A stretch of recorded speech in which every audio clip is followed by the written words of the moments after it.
Ouais, les gars, Franky Nyamsi avertit certains militaires de la Côte d'Ivoire de ce monsieur de Draman Ouattara après le décès du colonel Fiofio Kouakou. Donc, les gars, sans plus tarder, je vous laisse regarder la vidéo par vous. Plaindre de quelqu'un qui usurpe sa place. Car Alassane Ouattara rivalise de méchanceté avec Satan lui-même. Et on imagine Satan retournant dans l'assemblée des créatures de Dieu et se plaignant ainsi d'Alassane Ouattara. Seigneur, c'est toi qui m'as créé, moi-même qui suis l'ange du mal, c'est toi qui m'as créé. Je suis chargé de m'occuper de tous ceux qui veulent goûter au mal, pour leur montrer que le mal est mauvais. Mais j'ai rencontré sur la terre un homme. Certains jours, moi, Satan, j'ai le sentiment qu'il est plus mauvais que moi-même. Je suis venu me plaindre, car c'est toi qui as créé tous les êtres humains. Comment as-tu pu faire qu'Alassane Ouattara existe? C'est-à-dire quelqu'un qui fait parfois mieux que Satan le travail de Satan. Oui, Satan est supposé être le professeur en méchanceté, le professeur en ingratitude, le professeur en mensonge. Satan, c'est le grand maître dans tous les arts de la perversité. Mais quand même Satan se plaint de quelqu'un, c'est que c'est grave. Il a passé les bornes. C'est de cet être satanique, ultra satanique de Ouattara, Alassane Draman, que je vous parle ce matin. En effet, c'est lui qui a créé quelque chose d'incongru, une chose extraordinaire. C'est du jamais vu dans l'histoire de l'Afrique francophone. C'est même du jamais vu dans l'histoire de toute l'Afrique. Un prétendu chef de l'État en exercice qui utilise une armée nationale comme une compagnie de sécurité privée pour faire des affaires à l'étranger. Ce cas de figure, on peut le trouver, toute proportion gardée, dans la situation qui se déroule actuellement en République démocratique du Congo. Si on regarde bien les montages dont Paul Kagame a été capable pour être présent dans les affaires du Congo, on verra que ça ressemble étrangement à ce que Ouattara est en train de faire au Mali. Si on regarde les montages dont Museveni a été capable pour être présent dans les affaires de la République démocratique du Congo, ça ressemble comme deux gouttes d'eau à ce qu'on est en train de voir Alassane Ouattara faire au Mali. Autrement dit, utiliser l'armée nationale comme une milice au service de compagnies privées dans les pays voisins. Je recommence, écoutez bien. Voici l'art suprême de la diabolicité dans les relations interétatiques aujourd'hui en Afrique. On prend une armée nationale, on l'envoie dans le territoire du voisin et on l'utilise au service d'une compagnie privée dont on est le propriétaire, dont on est coacteur, dont on est coactionnaire. Voilà ce qui s'est passé dans le cerveau du rival de Satan, Alassane Draman Ouattara. Et ça vous met déjà en appétit par rapport à l'objectif de cette émission du 15 juillet 2022. Je vais vous expliquer comment il a raisonné, comment il a réfléchi, Alassane Ouattara, comment ça a fonctionné dans son cerveau ténébreux. Car malheureusement, pour dépasser les enfers, il faut les avoir traversés. Pour dépasser Ouattara, il faut penser la pensée de Ouattara. Et ainsi pouvoir transcender la pensée de Ouattara. Vous ne pouvez pas vaincre le diable si vous ne l'avez pas affronté. On ne peut pas vaincre le diable en le fuyant, non. Tu dois l'affronter. Tu dois traverser l'enfer pour accéder au paradis. Il n'y a pas de chemin vers le paradis qui ne passe pas par une épreuve du feu. Il n'y a pas de chemin vers le paradis qui ne passe par la confrontation envers les forces du mal qui sont présentes en tous les êtres humains et autour d'eux. Nul ne peut aller vers le bien sans avoir affronté, vaincu le mal. Je ne dis pas effacer le mal, car le mal fait partie de la structuration du combat pour la purification de l'âme. Le mal est une école métaphysique de préparation à l'amour du bien. L'être humain ne pourrait pas comprendre la bonté du bien s'il n'avait pas connu l'amertume du mal, la malignité du mal. De telle façon que des gens comme Alassane Dramane Ouattara, s'ils ont une fonction positive dans ce siècle où nous vivons, c'est qu'ils nous servent de contre-exemple de tout ce qu'il ne faut pas faire quand on est à la tête d'un État, de tout ce qu'il ne faut pas faire en politique. Alassane Dramane Ouattara pourra être enseigné de son entrée en 1989 en politique en Côte d'Ivoire jusqu'à sa sortie dans les prochains jours de la politique africaine. Il pourra être enseigné comme le contre-modèle parfait du dirigeant anti-politique africain. Prendre, je recommence le mécanisme, prendre une armée nationale officielle, la faire sortir de ses frontières et l'utiliser dans un pays voisin au service d'une compagnie privée dont on est le propriétaire, dont on est le copropriétaire, dont on est le coactionnaire. Utiliser des agents de l'État dans un État voisin pour fructifier des intérêts privés dont celui qui se prévaut d'être le chef de l'État est codétenteur. Est-ce que vous comprenez ça? Bon, nous allons maintenant procéder méthodiquement. Je vous ai montré le chemin que nous allons suivre pour entrer dans les hémisphères cérébelleux du monstre. Le parrain de Watner, le créateur de la compagnie Watner. Le chef des mercenaires, le chef des 49 mercenaires.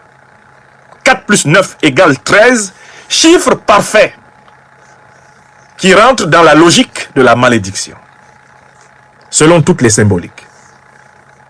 Alassane Dramane Ouattara,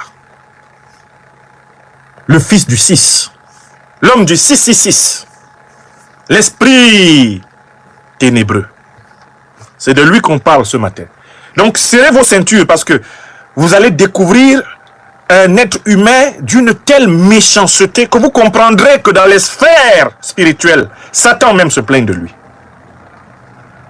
Satan se plaignait de Job parce que Job était bon et était pieux et aimait Dieu.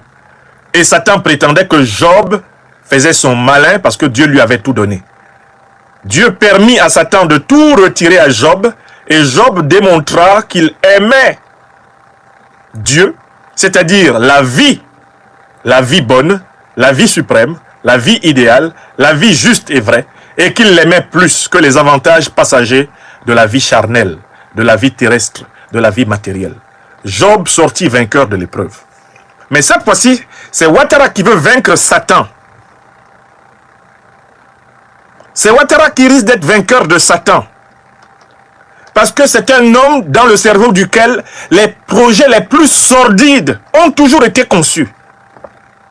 Projet passant par le pillage du bien public, le sacrifice de la vie d'autrui, le mépris de la dignité des personnes, le mépris de la souveraineté des peuples et un service négatif pour la déstabilisation des sous-régions africaines.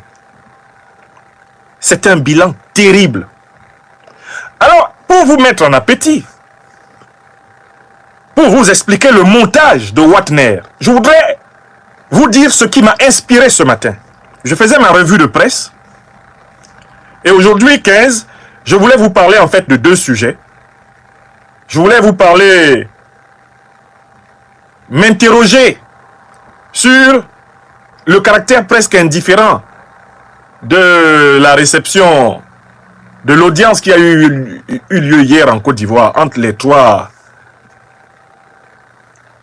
personnalités politiques, Alassane Dramane Ouattara, le président Laurent Gbagbo et le président Bédié. Pourquoi ça n'intéresse pas beaucoup les Ivoiriens? Je voulais creuser cette question, m'interroger sur cette question. Et puis, je voulais par ailleurs m'intéresser à la question de l'organisation psychologique du harcèlement de l'Afrique par les puissances occidentales. Car j'ai l'impression que elles se sont... Non, j'ai la certitude que les puissances occidentales se sont partagées le travail de harceler l'Afrique. C'est à tour de rôle. Il y a eu un partage du travail, notamment au sein de la coalition otanienne. Il y a eu un partage du travail pour harceler l'Afrique. Et c'est en observant la manière dont ils tournoient comme des charognards, comme des vautours, autour du Mali, que j'ai compris que, en fait, c'est autour de toute l'Afrique qu'ils tournoient de cette façon. et qu'ils se sont partagés les rôles. C'est important d'expliquer aux Africains le jeu de rôle de l'impérialisme occidental. Comment ils se partagent le travail de la déstabilisation de l'Afrique en vue de la contrôler, de continuer à la capturer et bien sûr à piller ses richesses faramineuses. Voilà les deux sujets dont je voulais parler aujourd'hui. Lorsque je suis tombé, en faisant ma revue de presse, sur un bel article qu'un ami m'a fait parvenir, un article du site malien L'Aube, écrit par le chroniqueur Sambou Diarra. Je salue M. Sambou Diarra pour la belle chronique qu'il a délivrée sur le site malien qui s'appelle L'Aube. La chronique s'intitule « Focus de l'Aube, affaire des 49 Ivoiriens, Alassane Ouattara à tout faux ». L'article n'est pas long, donc je vous en donne lecture. Parce que c'est cet article qui m'a mis en chemin pour aller plus loin et comprendre la logique de Ouattara. Parce que, en fait, notre frère, le rédacteur de cet article, Sambou Diarra, pose les bonnes questions. Il oriente vers la vraie piste. Celle que l'enquête qui est en cours, sans doute, va permettre de vérifier. Mes chers amis, vous êtes côté YouTube, 1529 personnes. Attention, ça fait seulement 468 qui ont pensé à appuyer sur le pouce levé sous la vidéo. Ce qui veut dire qu'à tout moment, nous pouvons être interrompus par les machines ennemies. Ici, vous êtes un peu plus de 1500 personnes sur Facebook. Attention, il n'y a peut-être pas suffisamment de partage côté Facebook. Donc, n'oubliez pas que chacun, pour protéger la qualité cybernétique de l'émission, doit faire au moins un partage sur sa page, sur ses pages, ce qui va augmenter les machines favorables à l'émission. Ne vous contentez pas de regarder, de consommer. S'il vous plaît, produisez également. D'ailleurs, pendant que je le disais, nos amis côté Facebook sont immédiatement coupés. Pendant que je le disais, nos amis côté Facebook sont immédiatement coupés. Je les relance. L'ennemi est au travail ce matin. Nos amis côté Facebook ont été immédiatement coupés. Donc, on ne veut pas que je vous emmène dans le cerveau, eh bien, de Watner. On ne veut surtout pas que je vous emmène dans le cerveau de Watner. Or, je suis déterminé à vous amener dans le cerveau de Watner. Donc, je lance nos amis côté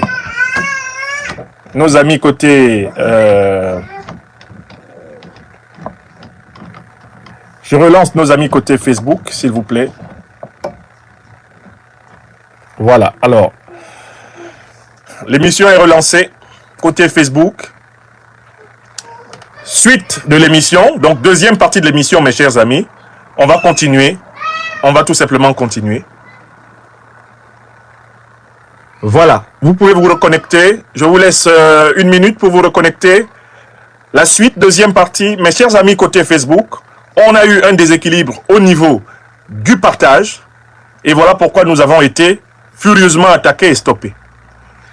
Vous êtes près de 1700 maintenant sur YouTube. N'oubliez pas que il faut penser à appuyer sous la vidéo.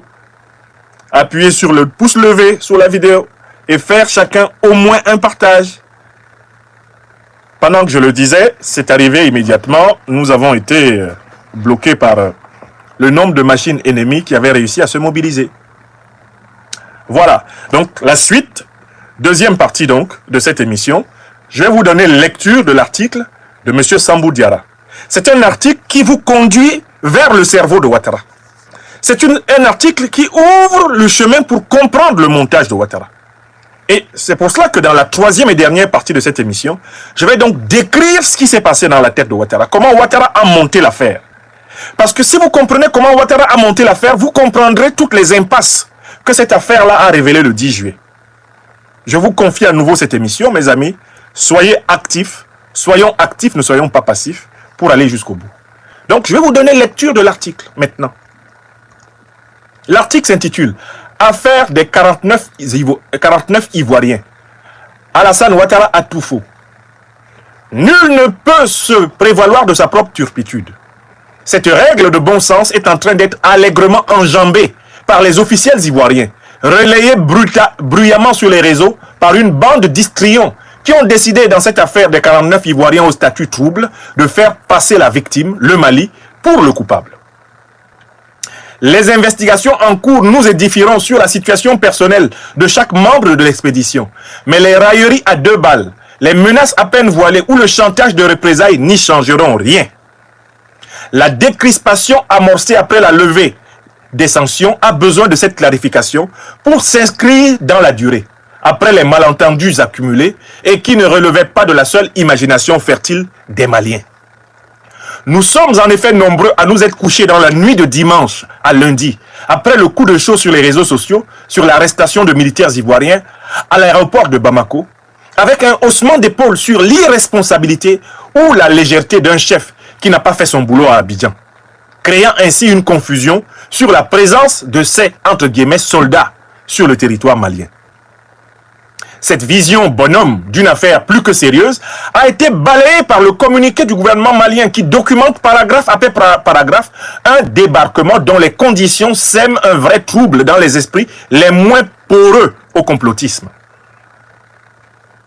À ces faits qui accréditent plutôt l'idée d'une opération barbouze, les Ivoiriens ont opposé des réponses tantôt saugrenues, tant parfois incohérentes, mais toujours de mauvaise foi.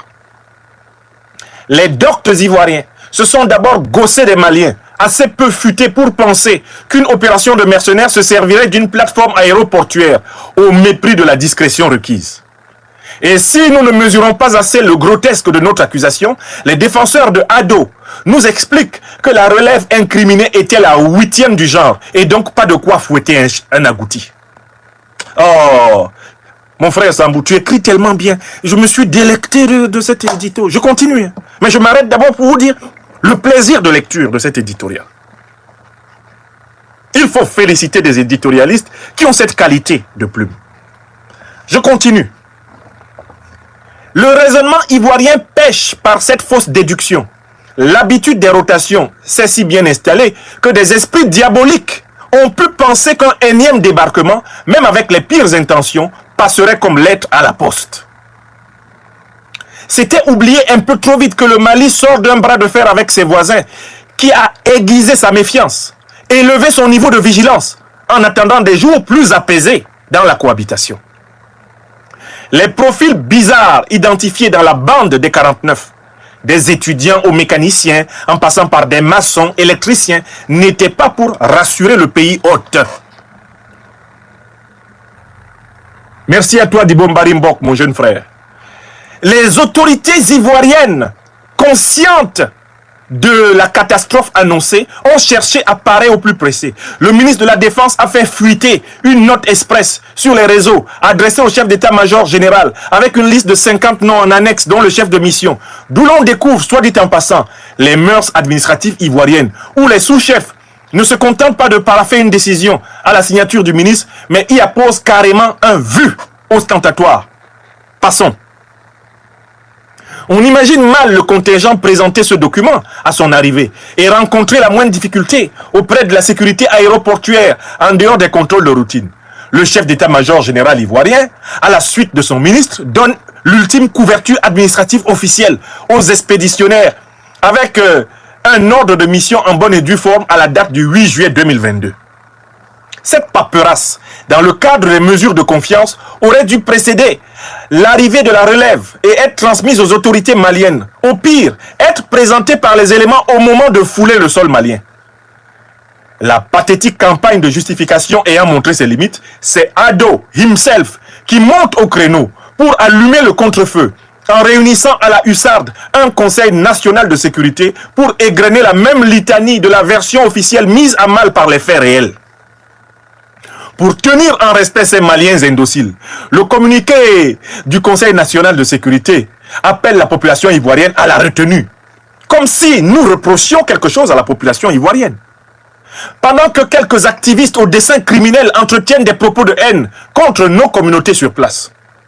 On cherche encore le lien sans trouver, mais rien ne semble être de trop pour faire taire Bamako. Au fur et à mesure que les jours passent, la thèse officielle ivoirienne s'affaisse comme château de sable sur la plage d'Assini. C'est le porte-parole de la MINUSMA qui, après une réponse oiseuse aux premières heures du scandale, a fini par être recadré par son organisation. La mission des Nations Unies n'est pas concernée par le sulfureux dossier. Le contingent allemand bénéficiaire des prestations du groupe de sécurité ivoirien a vite écarté tout lien avec les mécanos, électriciens, vendeurs en tenue et armés venus de Côte d'Ivoire. Mais le dernier clou dans le cercueil du mensonge ivoirien est venu de l'ONU qui affirme que, citation, « Les 49 soldats ivoiriens ne sont pas des éléments nationaux du soutien à la MINUSMA. » Fin de citation. Fermez le banc. Maintenant que l'écume de la vague des dénégations retombe, il faudra côté malien pousser les investigations sur les buts réels poursuivis par cette opération qui enfonce encore un coin dans les relations entre nos deux pays. Cette clarification doit se faire sans excès ni faiblesse. Cette affaire n'est pas sans rappeler le téléphone guette entre Bamako et Abidjan lorsque dans une conversation sans filtre, Ado et l'ancien Premier ministre Boubou Cissé avaient dit tout le bien qu'ils pensent de la transition au Mali et de son incapacité à tenir le choc des sanctions économiques de la CEDEAO. On connaît la suite. Après cette bourde diplomatique, les snipers pro-Ado de tout poil ont mis du temps à nous expliquer que la conversation était le fruit d'un trucage technique, comme le permettraient certaines applications d'imitation de la voix. La ficelle était trop grosse et Alassane Ouattara lui-même, gêné aux entournures, a tenté de désamorcer ce qui était plus qu'une gaffe en demandant à ses frères maliens de mettre un peu d'eau dans leur Nyamakoudji et que lui ne maîtrisait rien dans ses affaires de technologie. Ce que nous voulons lui concéder volontiers. Nous avons ri à gorge déployée de cette excuse embarrassée d'un vieux père ou grand-père. Mais le système de défense des autorités ivoiriennes, à chaque coup tordu contre notre pays, ne peut se résumer à considérer les Maliens comme des simplets, voire des hystériques qui voient le mal partout, même devant l'évidence d'une atteinte à leurs intérêts nationaux ou à leur sécurité. Nous ne préjugeons de rien, mais nous n'oublions pas non plus que le ministre de la Défense, Téné Birahima Ouattara alias Photocopie, en première ligne dans cette nébuleuse affaire, n'est autre que monsieur frère du président Ouattara. La République semble se mobiliser pour faire bloc autour de lui, à moins que l'affaire ne s'apparente à la fameuse formule « un train peut en cacher un autre ». Fin de citation, mais n'allons pas plus vite que l'enquête. Je salue mon frère Sambou Diarra du journal malien L'Aube pour cette formidable analyse. Vous avez écouté Sambou Diarra. Avant de traiter de la troisième et dernière partie de cette émission, je voudrais faire quelques remarques sur ce que notre frère Sambou Diarra a dit. D'abord, j'approuve l'essentiel de sa démonstration. Sa démonstration établit que la présence des 49 mercenaires d'Alassane Draman Ouattara à l'aéroport de Bamako-Sénou n'a pas été justifiée par toutes les déclarations ivoiriennes jusqu'à ce jour. Et même que la présence coupable de ces 49 soldats mercenaires a été établie par les affirmations de l'ONU, les affirmations allemandes, elle a été confirmée par les affirmations des autorités maliennes elles-mêmes et la confrontation des arguments. Là où j'apporte un bémol à l'analyse de mon frère Sambou Diarra, c'est quand il semble confondre la position d'Alassane Draman Ouattara, de son frère Téné Birahima Ouattara, avec celle du peuple ivoirien. C'est l'erreur qu'il ne faut pas commettre. Et or, c'est cette erreur que Ouattara veut que les Maliens commettent. Ouattara veut que les Maliens en général et les autorités maliennes en particulier traitent du problème des 49 mercenaires comme étant un problème opposant le peuple malien et le peuple ivoirien, opposant globalement les Maliens aux Ivoiriens. C'est l'erreur que Sambou Diarra risque de faire quand tout au long de sa tribune, il utilise les deux notions. Les Maliens d'un côté, les Ivoiriens de l'autre.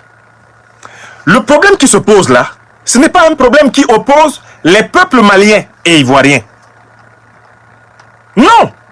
D'autant plus qu'il y a des Maliens qui sont avec Ouattara, associés dans son Watner. Et vous les avez vous-même cités, mon frère Sambou Diarra. Et Ouattara est bel et bien avec le camarade qui s'est déclaré président de la République à Abidjan. Ce camarade-là n'est-il pas malien? Ouattara est bel et bien avec Boubou Cissé, qui a fait le téléphone gate avec lui. Est-ce que Boubou Cissé n'est pas l'ancien premier ministre malien? Ouattara Alassane Dramane est bel et bien avec Thiéman Hubert Koulibaly. Est-ce que Thiéman Hubert Koulibaly n'est pas l'ancien ministre des Affaires étrangères du Mali? Voilà 3 exemples pour amener mon frère Sambou Diarra et tous ceux qui tiennent la plume sur la place de Bamako à ne pas tomber dans le piège de Ouattara. Ce n'est pas une affaire entre les Maliens et les Ivoiriens. Wallahi billahi talaï. C'est une affaire entre un abject despote, illégitime et illégal, qui tient le peuple ivoirien en otage. Et les peuples, ça c'est Ouattara, Alassane Dramane, vous le mettez en face, le serviteur de la France-Afrique, Alassane Dramane Ouattara en face, tous les hommes politiques soumis au néocolonialisme français, soumis à l'impérialisme occidental qui accompagne Ouattara, vous les mettez dans le même paquet. Et puis en face, vous avez donc les peuples maliens, peuples ivoiriens, et les dirigeants authentiquement panafricains, les dirigeants qui aiment authentiquement les peuples ivoiriens et maliens. Ça, c'est le deuxième groupe. Voilà l'affaire. Sambou Diarra, imprudemment, fait un peu l'affaire de Ouattara, en donnant l'impression que le peuple ivoirien est associé, que le peuple ivoirien est impliqué, que le peuple ivoirien soutiendrait Alassane Dramane Ouattara dans l'introduction de mercenaires dans le sol malien. Or, ce n'est pas le cas. L'écrasante majorité des Ivoiriens est opposée à Alassane Ouattara. Il n'a jamais été élu. Vous savez qu'il a violé l'article 55 de la Constitution ivoirienne qui interdit les 3e mandats. Vous savez qu'il a assassiné plus de 200 Ivoiriens, qu'il a décapité notre jeune fils, Nguessan Kouakou Toussaint, à Daoukro. Vous avez vu Ouattara trucider les Ivoiriens tout au long de l'année 2020 pour s'octroyer un 3e mandat. Éliminer ses rivaux internes. Les uns envoyés au tombeau, Amadou Gon Koulibaly au tombeau, Ahmed Bakayoko au tombeau. Les autres envoyés en exil, Guillaume Soro. Les autres encore expulsés du pouvoir, Daniel Kablan Duncan. Vous avez vu ça. Vous, frères et sœurs maliens qui analysez la politique ivoirienne, savez que Ouattara n'est pas président légitime de la République de Côte d'Ivoire. À partir de là, dans vos analyses que vous faites à Bamako, il faut isoler, il faut séparer Ouattara du peuple ivoirien. Il n'y a pas un conflit entre le peuple ivoirien et le peuple malien. Le peuple ivoirien n'a pas envoyé Ouattara infiltrer les mercenaires. Donc quand vous répondez à la stratégie de Ouattara, ne globalisez pas le peuple ivoirien. Voilà ma critique fondamentale à la formidable analyse éditoriale de mon frère Sambou Diarra. Ça, c'était le premier point de la 3e partie. Peut-être qu'il faut aussi rappeler aux Maliens qu'il y a des Ivoiriens qui soutiennent le peuple malien. Il y a des Ivoiriens qui soutiennent le peuple malien. N'est-ce pas? Vous avez constamment vu la constance du leader Guillaume Kibafouri Soro à soutenir le Mali dans l'épreuve qu'il traverse. Il y a des intellectuels ivoiriens qui publient et qui défendent le Mali. Qui défendent la révolution du Mali Koura. Moi, je suis un citoyen adoptif de Côte d'Ivoire. Je défends la transition et je défends le peuple malien. Il ne faut pas oublier ça. Vous voyez le travail formidable qu'a le grand investigateur ivoirien Chris Yapi. Chris Yapi, qui est un partisan de Laurent Gbagbo en Côte d'Ivoire, défend le peuple malien. Ça vous a échappé ou quoi? Donc ne dites pas les Ivoiriens, c'est imprudent. C'est ce que Ouattara veut.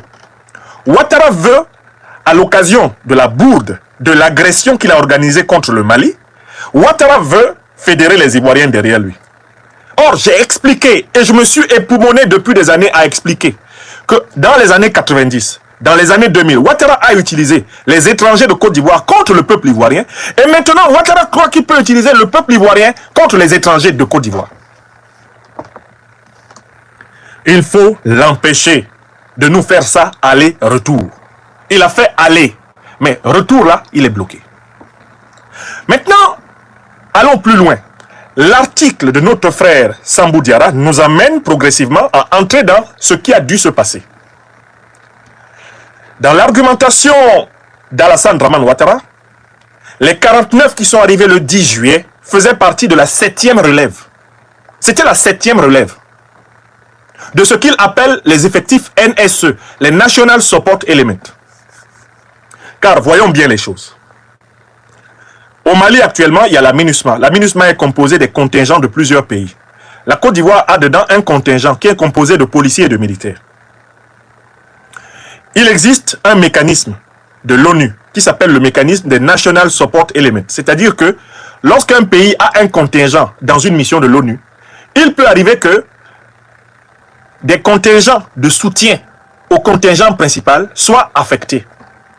Et dans ce cadre-là, il existait bel et bien une convention depuis 2019 entre la mission des Nations Unies au Mali et la République de Côte d'Ivoire. Convention en vertu de laquelle l'État de Côte d'Ivoire pouvait envoyer de temps en temps des éléments de soutien au contingent ivoirien, uniquement au contingent ivoirien, présent sur le sol malien. D'accord?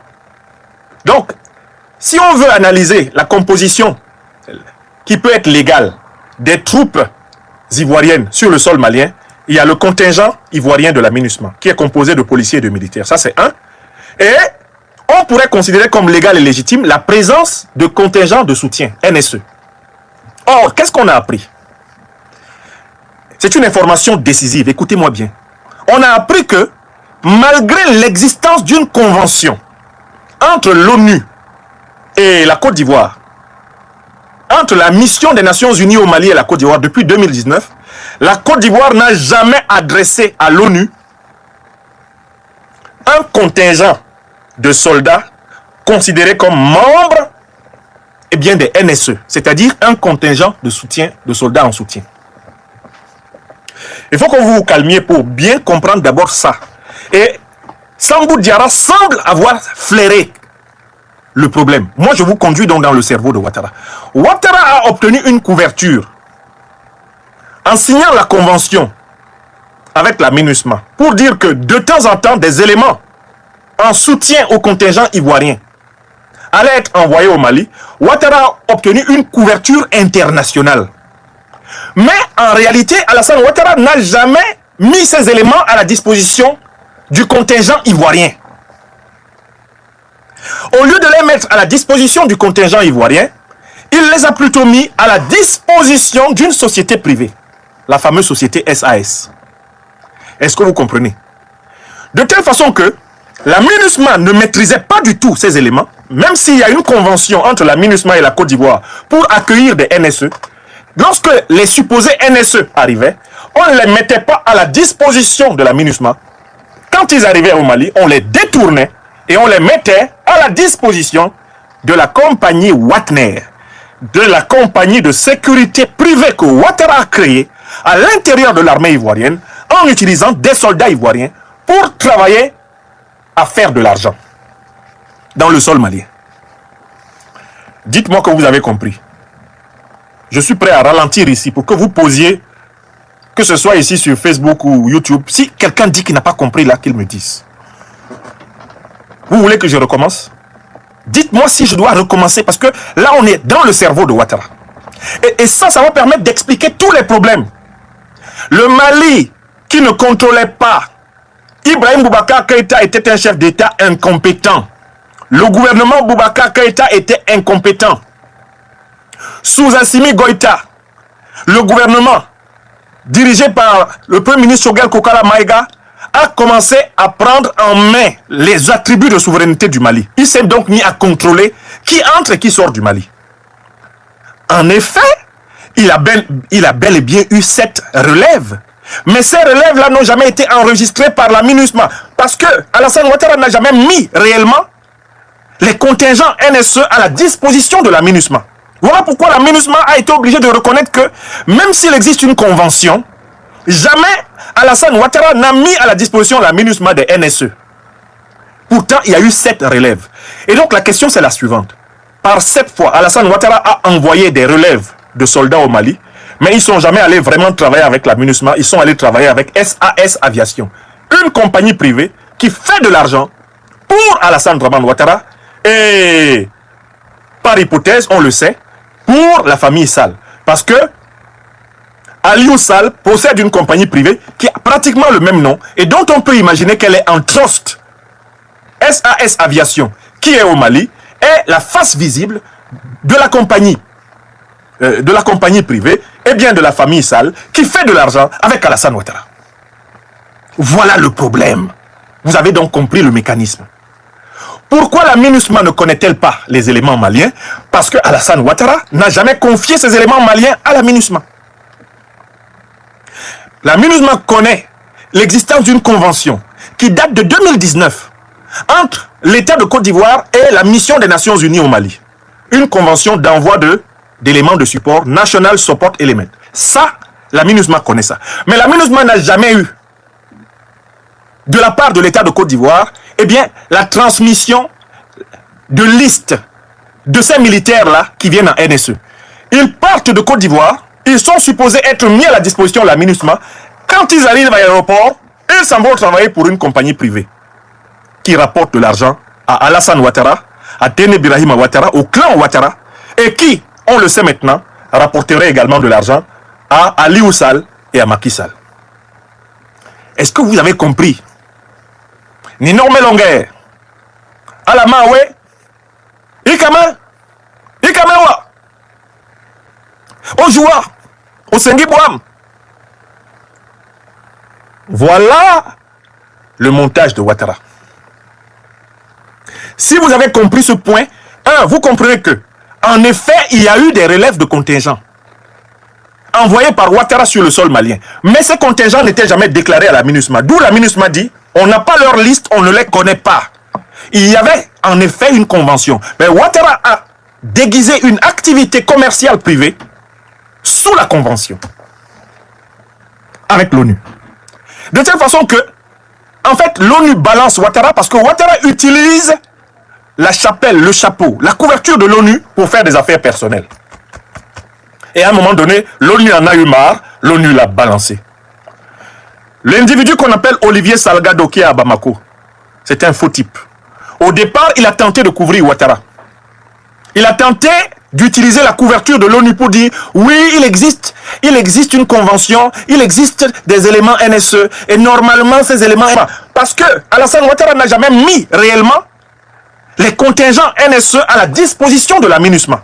Voilà pourquoi la MINUSMA a été obligée de reconnaître que même s'il existe une convention, jamais Alassane Ouattara n'a mis à la disposition de la MINUSMA des NSE. Pourtant, il y a eu 7 relèves. Et donc la question c'est la suivante. Par 7 fois, Alassane Ouattara a envoyé des relèves de soldats au Mali, mais ils ne sont jamais allés vraiment travailler avec la MINUSMA, ils sont allés travailler avec SAS Aviation, une compagnie privée qui fait de l'argent pour Alassane Draman Ouattara et, par hypothèse, on le sait, pour la famille Sall. Parce que Aliou Sall possède une compagnie privée qui a pratiquement le même nom et dont on peut imaginer qu'elle est en trust.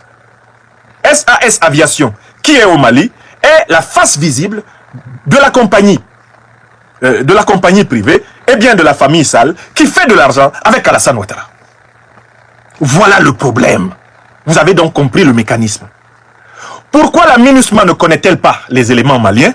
Parce que Alassane Ouattara n'a jamais confié ces éléments maliens à la MINUSMA. La MINUSMA connaît l'existence d'une convention qui date de 2019 entre l'État de Côte d'Ivoire et la mission des Nations Unies au Mali. Une convention d'envoi d'éléments de support, National Support Element. Ça, la MINUSMA connaît ça. Mais la MINUSMA n'a jamais eu, de la part de l'État de Côte d'Ivoire, eh bien, la transmission de listes de ces militaires-là qui viennent en NSE. Ils partent de Côte d'Ivoire, ils sont supposés être mis à la disposition de la MINUSMA.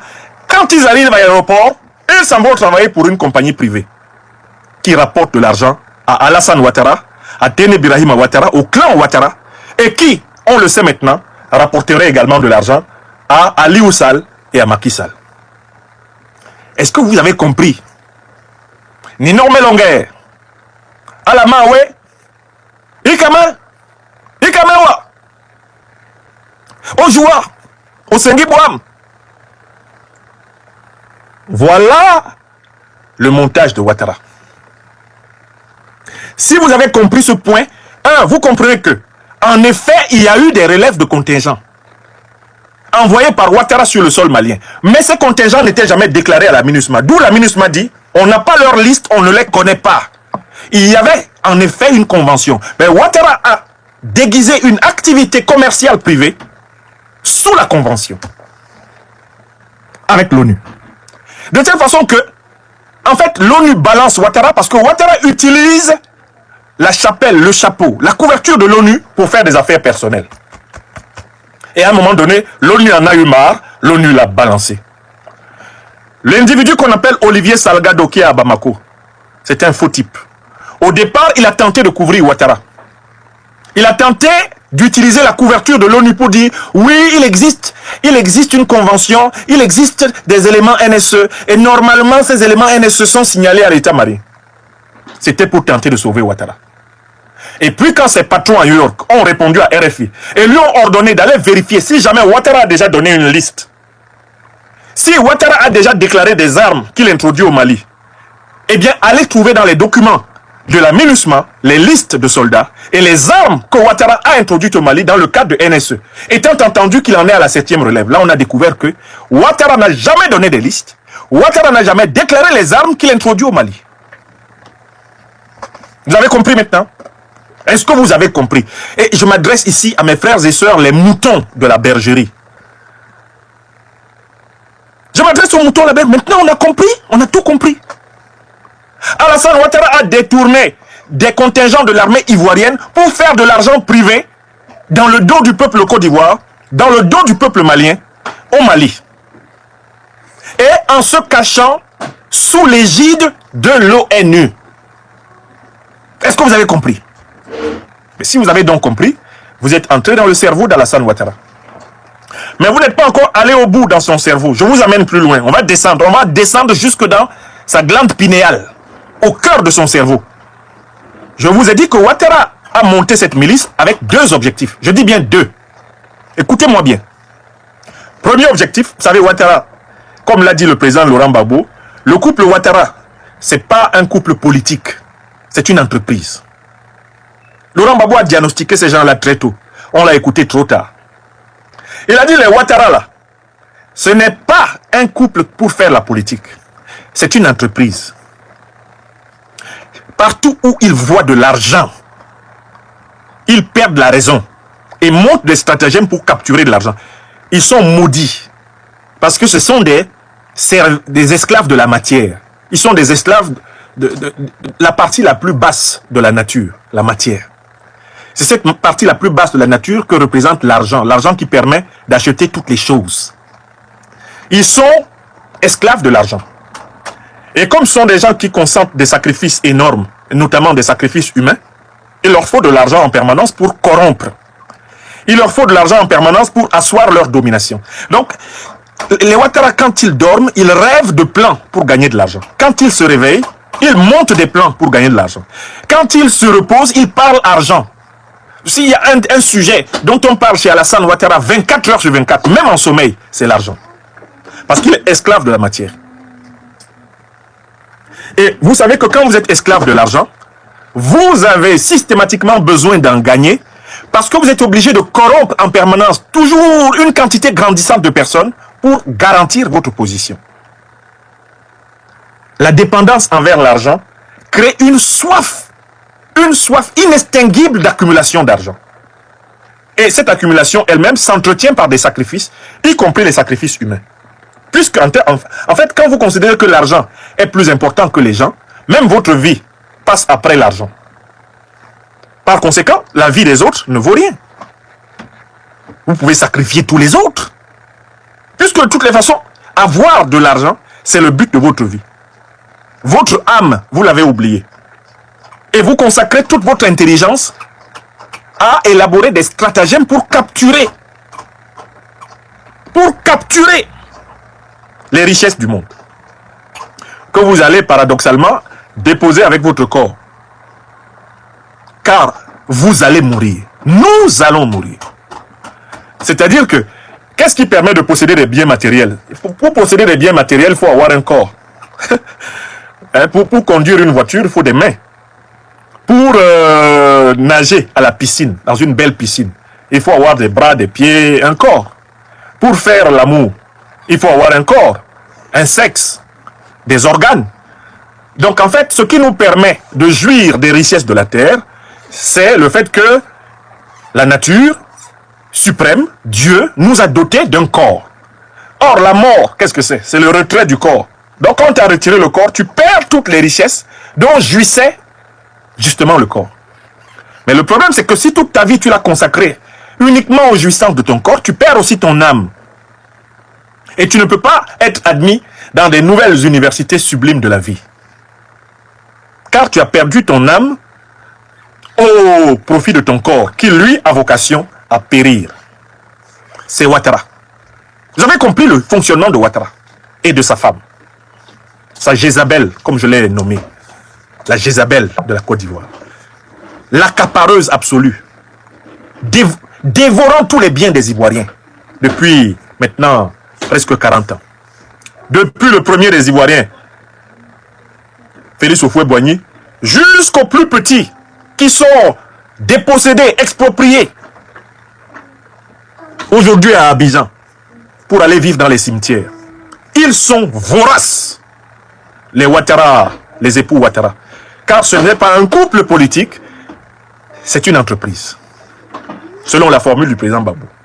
Donc, ça c'était son premier objectif. En créant Watner, il s'agissait de continuer à gagner de l'argent. Mais le problème c'est que Watner, c'est une compagnie de mercenaires qui ne peut travailler que là où il y a la guerre. Je recommence. Pour que Watner gagne de l'argent, il faut qu'il y ait un pays qui soit instable. Parce que imaginons que le Mali soit stable, mais on n'aura plus besoin de la MINUSMA. On n'aura plus besoin des contingents NSE. Et Alassane Ouattara ne pourra pas déguiser sa compagnie Watner pour aller travailler pour SAS. Parce que SAS Aviation gagne essentiellement ses marchés dans la déstabilisation du Mali. SAS Aviation accompagne les contingents en leur faisant de la location d'avions, en leur faisant du transport de matériel. SAS vit de la guerre au Mali. C'est une compagnie qui a été créée pour gagner des marchés autour de la guerre au Mali. Donc vous comprenez qu'Alassane Ouattara fait, en créant Watner, il fait d'une pierre deux coups. Un, il gagne de l'argent. Deux, il crée de la guerre. Il crée de la déstabilisation. Parce que ce sont des commandos non déclarés à la MINUSMA, non déclarés à l'État malien, qui sont présents sur le sol malien. Ce sont des militaires. Ils les déguisent avec des passeports civils et ils ont d'autres missions qu'ils ont eux-mêmes avouées, pour ceux qui ont commencé à être interrogés par les autorités maliennes, sous la rubrique de missions confidentielles. Ils ont d'autres missions au Mali, des missions confidentielles. Quand Alassane Ouattara envoie 49 Watner, il y a au moins 10 ou 15 dedans qui ont des missions spéciales au Mali.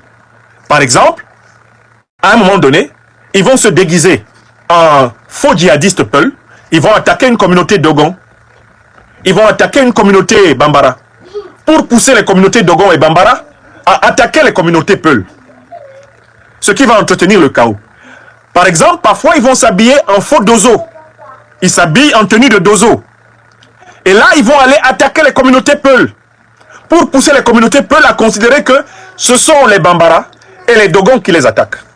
Et entretenir une chienlit permanente qui, en retour, permet à Watner et à SAS Aviation de faire de l'argent. Est-ce que vous avez compris le business de la guerre? Il se transforme en djihadiste. Ça a été démontré par une enquête du grand site d'investigation The Conversation. The Conversation, en anglais. Vous y trouverez un article fouillé du docteur Adama Bakonare, fils de l'ancien président Alpha Konaré Matondi. Le docteur Adama Bakonare a mené une enquête qui a permis de découvrir que dans le centre du Mali, dans la région de Mopti, sont infiltrés des faux djihadistes et des faux dozos dont les véhicules sont immatriculés en Côte d'Ivoire. C'est l'immatriculation de leurs véhicules qui les a trahis. C'est là qu'on a su que c'était les hommes de Ouattara. et de son frère Téné Birahima Ouattara. Donc, on envoie des militaires ivoiriens, on ne les déclare pas à la MINUSMA, on ne les déclare pas à l'autorité malienne, on les envoie travailler pour SAS au Mali, on leur donne des passeports civils qui déguisent leur fonction de militaire, et de temps en temps, ils sont déguisés en commando pseudo-djihadistes, commando pseudo-dozo, pour exciter la chienlit et la guerre au Mali, et ainsi permettre à SAS de continuer à gagner des marchés, permettre à Alassane Ouattara de continuer à s'en mettre plein les poches, et permettre à Alassane Ouattara de pouvoir décider qui a le droit d'être président au Mali. Parce qu'en fait, Alassane Ouattara a la prétention de faire le roi au Mali. Il n'a pas aimé la chute d'Ibrahim Boubacar Keïta. Parce que Ibrahim Boubacar Keïta était à la merci d'Alassane Ouattara. Tout ce système a été mis en place sous Ibrahim Boubacar Keïta, qui n'a même pas vu le montage de Ouattara, qui n'a même pas compris le montage de Ouattara. Tellement qu'il était incompétent à diriger ce pays, il n'a pas vu que Alassane Ouattara, sous ses dehors charmants, Ibeka, tu es vraiment mon frère. Je te défendrai jusqu'au bout. Non, tu dois reprendre le pouvoir. Tu dois reprendre le pouvoir.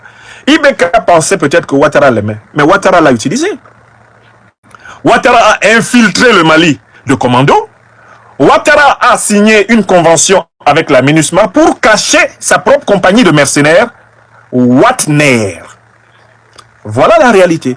Et avec sa compagnie de mercenaires Watner, il fait de l'argent, mais en même temps, il fait de la déstabilisation. Parce que pour faire de l'argent, il faut faire de la déstabilisation. Vous avez bien compris? Alassane Ouattara applique à son petit niveau ce que ses maîtres impérialistes et colonialistes occidentaux lui ont appris. Diviser pour mieux régner. Car en fait, regardez bien, le modèle que Ouattara a utilisé pour infiltrer le Mali est passé sous la couverture de l'ONU pour faire de l'argent au Mali, mais c'est le mécanisme qui est utilisé par les serviles servants des Occidentaux en République démocratique du Congo pour infiltrer le Congo et se faire de l'argent au Congo, tout en entretenant la guerre au Congo pour pouvoir justifier la présence de leurs milices. Il y a des multinationales qui pillent l'uranium congolais, le coltan congolais, le diamant congolais, l'or congolais, et elles sont couvertes par des milices. Ces milices sont soutenues par des États aux frontières de la République démocratique du Congo, comme le Rwanda, comme l'Ouganda. Ces États-là utilisent leurs armées nationales pour soutenir des compagnies privées qui exploitent le sol congolais, rapportent des richesses qui sont capturées par les clans au pouvoir au Rwanda, en Ouganda, et en même temps entretiennent l'instabilité de la République démocratique du Congo afin de continuer à nourrir le business. Vous voyez, c'est un système, c'est un cercle vicieux. On déstabilise le Congo pour justifier la présence de milices, de compagnies privées de sécurité, pour protéger les multinationales qui pillent le Congo. Chaque fois que le Congo commence à se stabiliser, ça gâche le business. Il faut provoquer des incidents entre les communautés. Il faut provoquer des guerres interethniques. Ainsi, ceci justifie la présence de milices pour protéger les multinationales.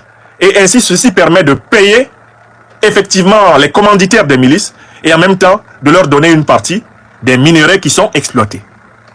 Voilà ce qui se passe en République démocratique du Congo. C'est ce modèle qu'Alassane Draman Ouattara a exporté au Mali. Mais là, il vient d'être pris parce que les autorités maliennes ont mis le nez dans ce qui les concerne. Elles ont décidé de savoir qui entre et qui sort au Mali. Et elles ont décidé de délester le Mali de toutes les troupes inutiles et de toutes les troupes hostiles. Je recommence. Alassane Ouattara avait fait ça 7 fois. Mais il ne savait pas que la 7e fois, c'est la fois de trop. 7, dans la symbolique spirituelle de toutes les religions et de toutes les civilisations, c'est le symbole de la plénitude, de la totalité. Quand tu as fait quelque chose 7 fois là, tu as fait le maximum possible. À la 7e relève, Alassane Ouattara ne s'était pas rendu compte qu'il avait débordé le vase. La coupe, il l'avait remplie. Il ne s'était pas rendu compte qu'entre-temps, ceux qui ont pris la direction du Mali, ce ne sont pas des individus Ibrahim Boubacar Keïtiens. Ce ne sont pas des incompétents. Ce ne sont pas des impotents. des individus impuissants. Ce ne sont pas des individus laxistes, clientélistes. Non. Assimi Goïta veut changer le sort de son peuple. Choguel Kokala Maïga veut changer le sort de son peuple. Et tous leurs compagnons veulent changer le sort du grand peuple malien. Ils veulent redorer le blason multimillénaire du pays malien. Donc ils ont décidé de s'efforcer de gérer, de redresser l'état du Mali. En voulant redresser, ils sont tombés sur la 7e vague des mercenaires de Ouattara. Ouattara n'introduisait pas des mercenaires au Mali seulement le 10. Le 10 juillet, là, c'est pas la première fois. Ouattara reconnaît que c'était la 7e fois. Donc c'était devenu une habitude. Sous couvert d'aller donner une relève NSE qui jamais n'était déclarée auprès de la MINUSMA, Alassane Ouattara a envoyé par 7 fois des gens pour faire de l'argent pour lui. Des militaires de l'armée ivoirienne ont été utilisés par 7 fois, par 7 vagues, pour faire de l'argent pour monsieur Alassane Draman Ouattara, monsieur Téné Birahima Ouattara et leur clan. Et on le sait maintenant, probablement monsieur Macky Sall, monsieur Aliou Sall et leur clan. Est-ce que c'est clair? Il était important, en partant de cette merveilleuse tribune, de notre frère Sambou Diarra, que je salue, il était important d'aller plus loin et de vous conduire dans le cerveau d'Alassane Ouattara. Maintenant, vous avez tout compris. Il s'agit d'un scandale innommable. Le peuple Côte d'Ivoire doit exiger le départ d'Alassane Draman Ouattara du palais présidentiel. L'armée ivoirienne doit exiger le départ d'Alassane Ouattara de l'armée du palais présidentiel. Car en fait, Alassane Draman Ouattara a utilisé l'armée à des fins personnelles. Et il a livré l'armée ivoirienne à l'humiliation de tout le continent. Il livre le peuple ivoirien à l'humiliation de tout le continent. Parce que quoi qu'on dise, toute Ivoirienne et tout Ivoirien digne de ce nom ont honte qu'on utilise des militaires de l'armée nationale pour produire des intérêts privés et la déstabilisation dans un pays voisin.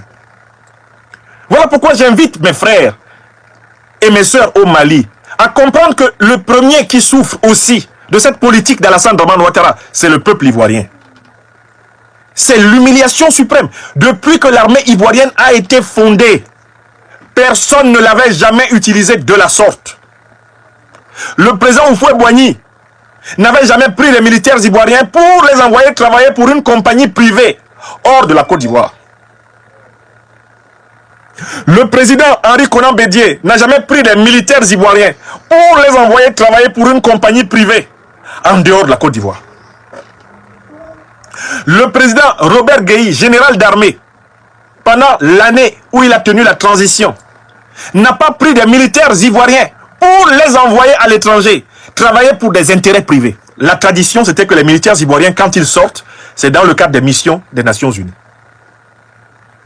Laurent Gbagbo est arrivé au pouvoir. Il est resté là pendant 10 ans. Il n'a jamais pris les militaires ivoiriens pour les envoyer travailler pour une compagnie privée. Jamais. Jamais. Imaginez le scandale que c'est pour les Ivoiriens. Imaginez la honte qu'on doit ressentir aujourd'hui en Côte d'Ivoire. Moi, je suis un fils adoptif de la Côte d'Ivoire. Citoyen adoptif de ce pays. J'ai honte. Maliennes, Maliens, ayez pitié de nous. On a honte. Nous, ceux qui aimons vraiment le peuple ivoirien, la terre ivoirienne, qui nous sentons redevables à ce peuple et à cette terre, nous avons honte de ce que Ouattara a fait de nous. Écrivez ça à Bamako. C'est Ouattara notre ennemi commun. C'est pas le peuple. Même le peuple est dépassé. Le peuple ivoirien est dépassé. C'est grave. Aucun chef d'État ivoirien n'avait instrumentalisé l'armée ivoirienne à des fins privées. Jamais l'armée ivoirienne n'avait été envoyée pour faire de l'argent pour un couple présidentiel, pour une famille présidentielle à l'extérieur du sol ivoirien. Jamais. C'est Ouattara qui a créé ça.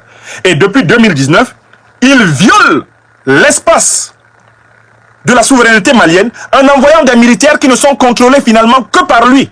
Ils ne sont contrôlés ni par la MINUSMA, ni par l'État malien. Alassane Ouattara entretenait son armée à lui dans le sol ivoirien.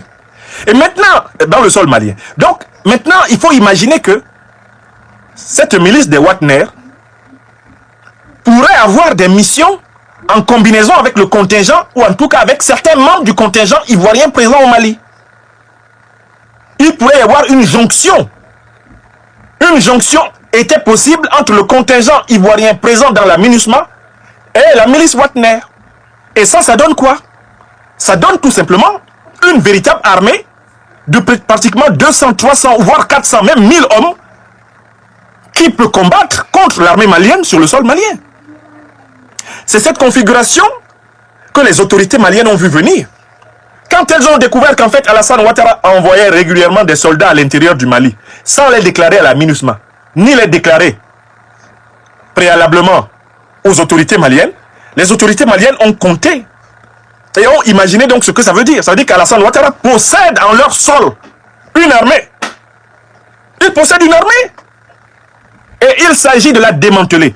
D'où vous comprenez la décision sage prise par les autorités maliennes de suspendre provisoirement les renouvellements de l'ensemble des contingents de la MINUSMA. Parce que c'est à l'intérieur de cette problématique du renouvellement que les effectifs hostiles, les effectifs nuisibles, les effectifs affairistes ont été glissés.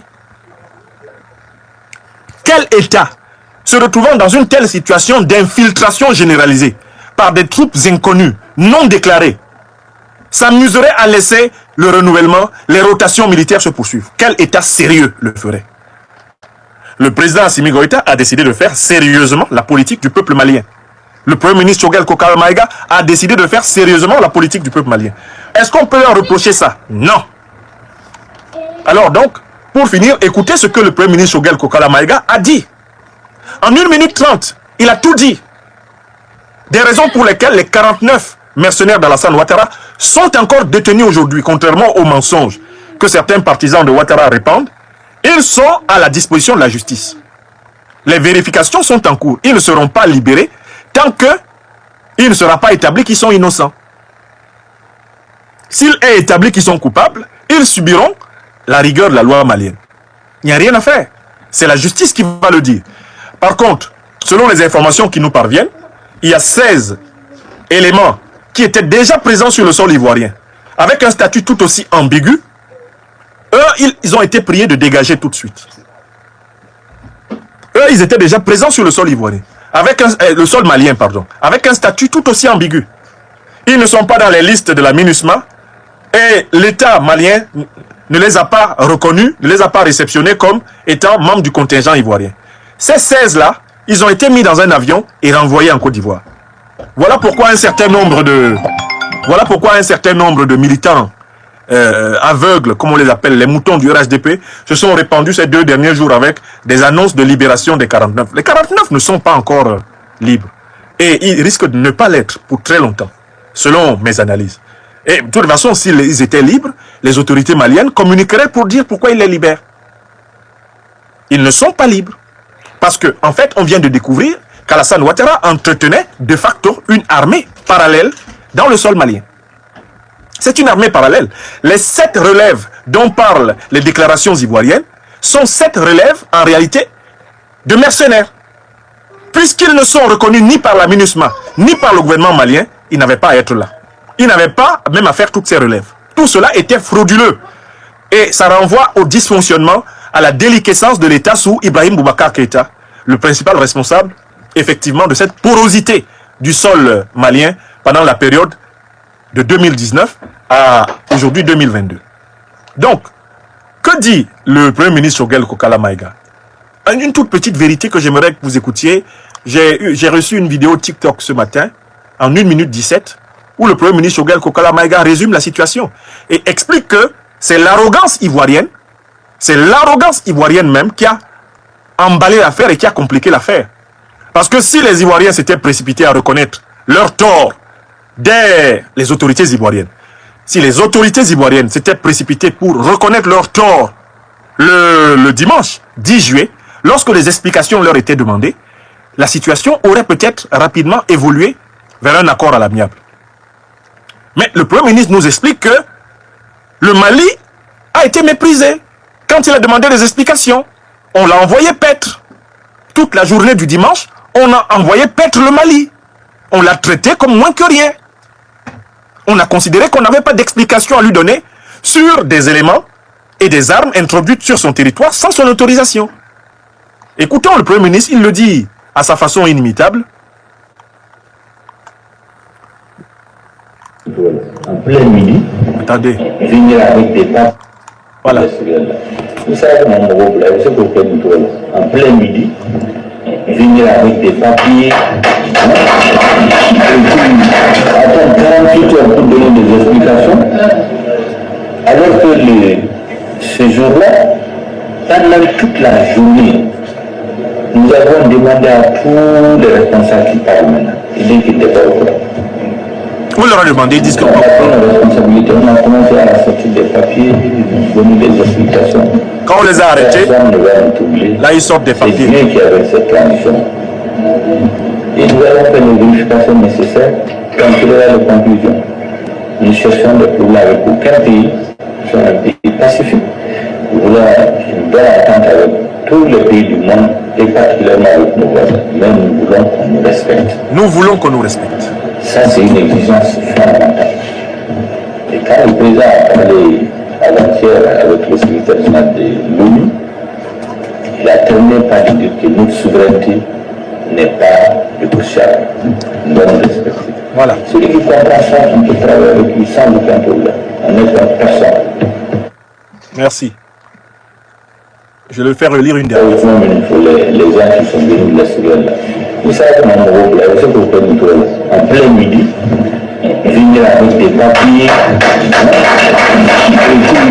attendre 48 heures pour donner des explications, alors que ce jour-là, pendant toute la journée, Écoutez bien. nous avons demandé à tous les responsables qui parlent maintenant, ils disent qu'ils n'étaient pas au courant. Quand on a pris nos responsabilités, on a commencé à sortir des papiers, donner des explications. Personne ne va nous troubler. C'est Dieu qui avait cette transition. Mina. Et nous allons faire les vérifications nécessaires quand il y aura les conclusions. Nous cherchons des problèmes avec aucun pays, sur un pays pacifique. Nous voulons une bonne entente avec tous les pays du monde et particulièrement avec nos voisins. Mais nous voulons qu'on nous respecte. Ça, c'est une exigence fondamentale. Le respect. Quand le président a parlé avant-hier avec le secrétaire général de l'ONU, il a terminé par dire que notre souveraineté n'est pas négociable. Nous devons respecter. Celui qui comprend ça, on peut travailler avec lui sans aucun problème. On n'est pas personne. Notre souveraineté n'est pas négociable. Celui qui respecte ça, on peut travailler avec lui. On ne veut avoir des problèmes avec personne. Le Premier ministre Choguel Kokala Maïga rappelle que le dimanche 10 juillet, ils ont demandé des explications à la Côte d'Ivoire. La Côte d'Ivoire officielle a refusé de s'expliquer. La Côte d'Ivoire a attendu 48 heures pour s'expliquer. Parce qu'il fallait fabriquer un mensonge. Nous vous l'avons dit dans nos conférences précédentes. C'est ce mépris qui a valu l'arrestation et l'ouverture d'une enquête. Parce que ce mépris était l'indice qu'il y avait quelque chose de louche. Quand c'est flou, comme dit le proverbe français, c'est qu'il y a un loup. Et voilà le loup. Le loup, c'est qu'Alassane Ouattara entretenait une armée parallèle dans le sol malien et qu'il avait déguisé cette armée sous le nom d'une convention NSE avec l'ONU, une convention dont il n'a jamais respecté le contenu parce qu'il n'a jamais déclaré les relèves qu'il envoyait dans le sol malien, une armée parallèle de mercenaires qu'il a mis au service de SAS, Sahelian Aviation Service, pour se faire de l'argent, lui, Alassane Dramane Ouattara, en utilisant des militaires officiels ivoiriens. Une armée parallèle qui lui permet d'opérer militairement sur le sol malien, puisqu'elle venait avec des armes lourdes, lesquelles ne sont ni sous le contrôle de la MINUSMA, ni sous le contrôle de l'État du Mali. Une armée parallèle qui est donc chargée de missions confidentielles, comme de constituer des commandos de dozo, des commandos de djihadistes, de faux djihadistes et de faux dozo, pour exciter les conflits entre les communautés et générer ainsi le chaos nécessaire pour que Sahelian Aviation Service gagne des marchés. Et quand Sahelian Aviation Service gagne des marchés, c'est Watner qui va banquer, c'est Alassane Dramane Ouattara, c'est Téné Birahima Ouattara, c'est Dominique Ouattara Nouvien Folorou eh bien, ce sont eux qui banquent en utilisant, oh, suprême scandale, l'armée nationale de Côte d'Ivoire à des fins privées, à des fins personnelles. Voilà le scandale. Voilà le scandale. Voilà. Là, vous vous êtes bien installé dans le cerveau d'Alassane Ouattara en ce vendredi 15 juillet 2022.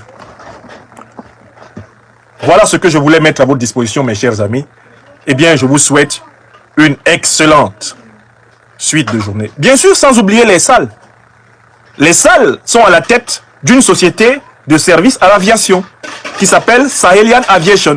Ils prétendent qu'elle n'a rien à voir avec Sahelian Aviation Service qui travaille au Mali, mais ce n'est pas vrai, car Sahelian Aviation Service est une société écran qui est logée en partie dans les paradis fiscaux et par conséquent, en réalité, les commanditaires SAL sont forcément impliqués dans ces opérations, puisqu'ils sont du même domaine de prestation.